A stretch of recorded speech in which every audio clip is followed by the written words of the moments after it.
From the PEP Radio Newsroom, we have this news about Kilmar Abrego Garcia.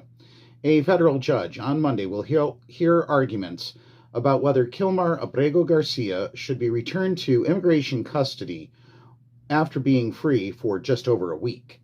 Abrego Garcia, whose mistaken deportation to El Salvador has become a lightning rod for both sides of the immigration debate, had been in immigration detention since August.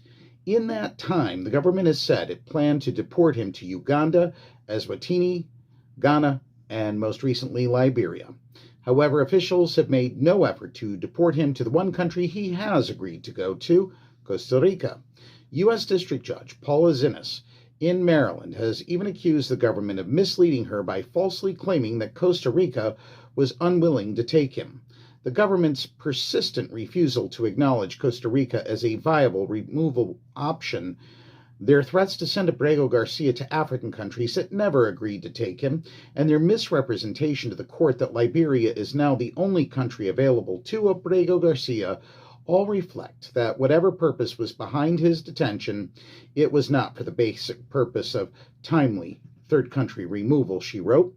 Xinis' December 11th order that Abrego Garcia be released from immigration custody also concluded that the immigration judge who heard his case in 2019 had failed to issue an order of removal from the United States, and he cannot be deported anywhere without a removal order.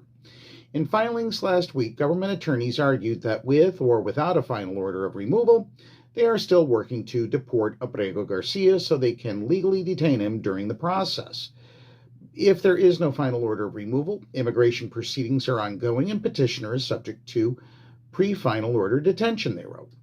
Meanwhile, Abrego Garcia's attorneys cited a U.S. Supreme Court ruling that because immigration proceedings are civil, not criminal, detention must be non-punitive. They argued that in Abrego Garcia's case, detention is punitive because the government wants to be allowed to hold him indefinitely without a viable plan to deport him.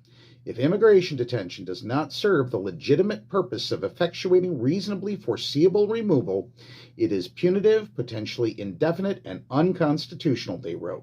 And that's what we know for now. From the PEP Radio Newsroom, I'm David Moore.